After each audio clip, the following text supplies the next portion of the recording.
Hey everybody, Ben here, the tech-savvy educator, and I am coming at you with this very stylish headset.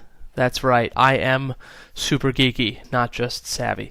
So anyways, I'm coming at you because I wanted to share with you something else that I discovered on the Adobe Educators Exchange today that I really kind of enjoyed.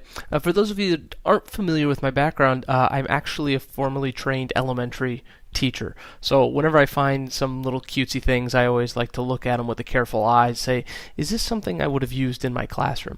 So let's take a look here.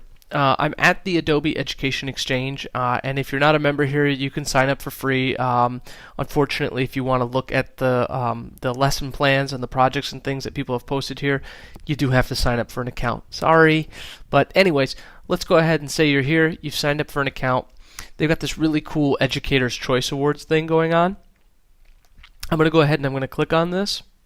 What they're trying to do is encourage more people to share projects, resources, and things on the Education Exchange, which is entirely free, by the way.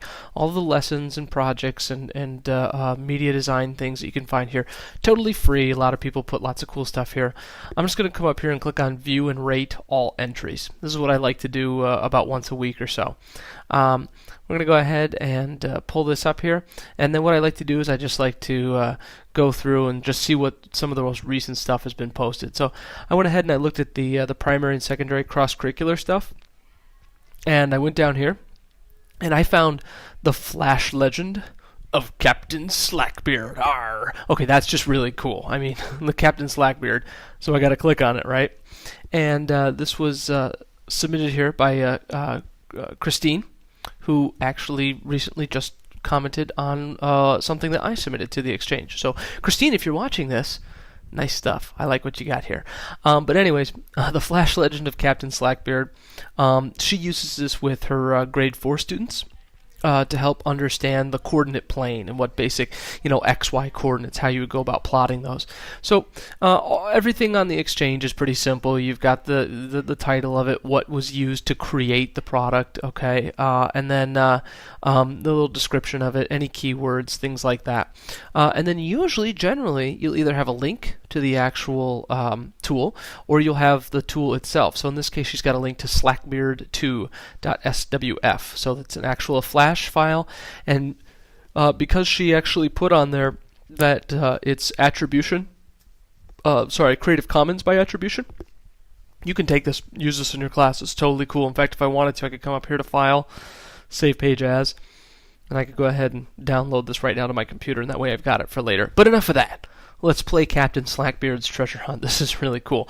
I love the little guy here. So I'm going to go ahead and play. Obviously, since this is Flash, you're not going to be able to do this on an iPad. But anyways, Captain Slackbeard was a pirate who sailed the 7 seas. Arr! He had a ship called Wanda and a crew of just 15.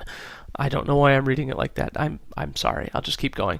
Anyways, you click through it. Okay, he buries his treasure, and suffice it to say, he gets old. He forgets where he buried his treasure. So it's a good thing he's got some treasure maps. So I'm going to put in my name, and there we go. I'll be Captain Ben. What the heck? This is not something where, oh my gosh, I got to put my students' data in here and track their progress and everything. It's just a simple activity, okay? So ahoy there, Captain Ben. And then I can go ahead and do these little treasure maps. And for those of you that are kind of anticipating, yes, this is what it is. It's just like that typical treasure map activity that probably a lot of elementary teachers and students have done on paper. It's just virtual here, so we don't have to waste all the paper and the crossing off and everything. And so we've got this little coordinate here. Bluebeard's treasure is on an island in the Torres Strait called Badu Island. Start the hunt at A2. Okay, so I'm going to go to A2, and then there you go. The hunt seems to be heading north to A3. Okay, let's keep going now to coordinate B4. So you get the idea, right? You follow the directions, you click on the appropriate square on the coordinate grid, and you're rewarded with this little red dotted line. If you click somewhere else, okay, like the next move is supposed to be at C5, but I'm going to click at C3. Nothing happens, right? Okay, so I'm going to go ahead, I'm just going to keep going. I'm going to just kind of go a little bit quick here, and we'll come back when I'm done, okay? Okay, I'm back, and ta-da! I found the treasure. So, as you can see, I worked my way all the way across the coordinate plane, all the way up here to L8, and it says, "Great work! Why would I need my own maps when I can borrow one from other pirates? Arr!" Okay, cool. So I helped him find his treasure. I really like this. It's a lot of fun. It's a simple activity. Yes, it's one of those skill and drill type activities where you want the students to go ahead and do this over and over again. The cool thing about this is this is one of those things you could assign for homework. It'd be a lot of fun to say, "Hey, guy, for homework tonight, go home and play the Captain Slackbeard's treasure hunt game."